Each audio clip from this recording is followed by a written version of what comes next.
Why did that guy try to kill Trump and almost succeeded? Why did he do that? Well, I'd like to know that. Well, yeah, but that one's crazy. You know the whole deal with that guy's house, professionally scrubbed, no footprint on the internet, no social media footprint. So the Butler assassin acted alone. Hello there, you awakening wonders.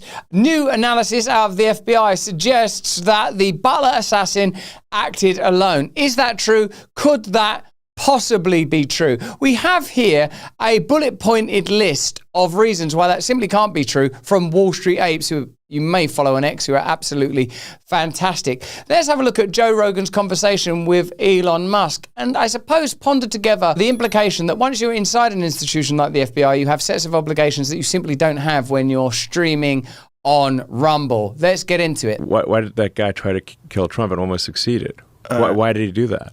Well, I'd like to know that. Well, yeah, but that one's crazy. You know the whole deal with that guy's house, professionally scrubbed, no footprint on the internet, no social media footprint.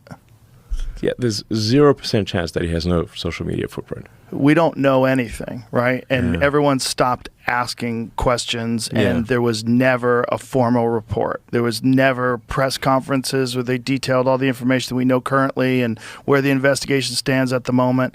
What we know is you have a very young kid who was filmed, they knew he was there with a rangefinder a half an hour before the event. You also know that CNN streamed it live, which I do not believe they did for any other rally, and certainly not for a rally that's in the middle of nowhere in Pennsylvania. Like, there's a lot of weird shit. The fact that they wouldn't let people be on that roof because the Secret Service lady said it was sloped and it was dangerous. That's what she'd want to have. Meanwhile, the snipers that were on the other roof was a steeper pitch. It made no fucking sense. I totally agree. It makes no sense. In fact, I went back to Butler with President Trump, before the election, sort of like the Return to Butler rally. And I was on that stage, and I'm looking at that roof, and I'm like, if I was a sniper, my pole position, my number one spot would be that roof. Yeah. Like, it's like the best seat in the house. Yeah. Like, why would you not?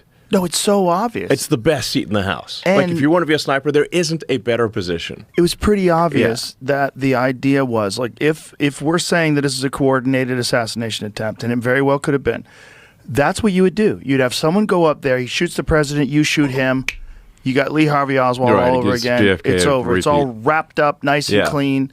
They assassinated him. We never heard a peep about it. We don't have any idea.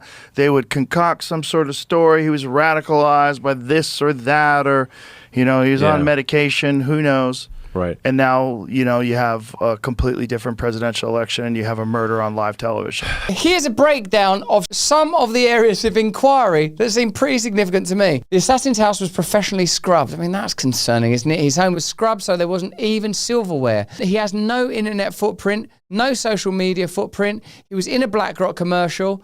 Joe Rogan says individuals inside BlackRock may have recognized that it's beneficial to them if he gets assassinated. There was never a formal report. There was never a press conference where they detailed all the information they know currently. He was a very young kid with a rangefinder.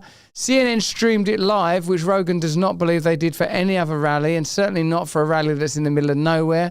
They wouldn't let people be on the roof because the Secret Service said it was sloped and dangerous. It's a pretty extraordinary and damning list. Here's that conversation again. Let's have a look at it together. Random passersby were pointing out that there's a guy on the roof. With a fucking gun. With a gun, yes. Yeah, it's not like he was so far away you couldn't tell he had a gun. People saw him. Yeah. The whole thing's completely insane. Yeah. And you don't hear a goddamn thing about it. It's like, I'm almost more interested in that. No, I am more interested in that than I am the JFK files. I agree. Because I feel like with the JFK files, it's so long ago. Yeah, everyone's dead. Who's going to know? Right. If you could prove now, and did you see that there was some sort of, there was some indications that there was a phone that had been traveling from outside the FBI offices in D.C. to I saw that. where this kid lived. Right. Multiple times. Well, there you have it. I suppose the real question at this point is, how can we rely on these institutions themselves, as it appears that even when radical and peripheral figures are given the burden of institutional responsibility, alliances and obligations at very minimum shift? Is there a requirement for radical reevaluation of these systems themselves? Yes, is what I think, but let me know what you think in the comments and chat. Remember, we're having a short break at the moment. We'll be back on June the 9th on Rumble, streaming at these times. See you then.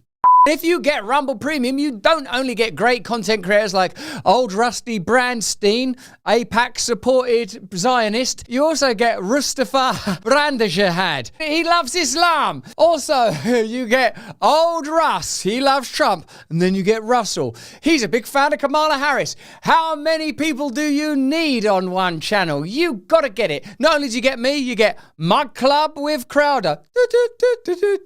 You get Glenn Greenwald. He broke the Edward Snowden story. What do you want from people? You get Kim Iverson. It's all available to you in the Rumble chat. For a limited time, you can get 10 of your American dollars off, and you can use crypto, baby, using the promo code AIPAC. No, using the promo code BRAND. Visit rumble.com/brand and get your discount today. Together, we can turn the crimson tide of foaming propaganda and stay free together. Click the link. Hey, thanks for watching. If you want to see more uncensored content where free speech can flourish, join our live stream. Click the link right here to watch the next video if you want to, or become a member of a growing movement. Download the Rumble app and you'll be informed every time we make a new piece of content. Stay free.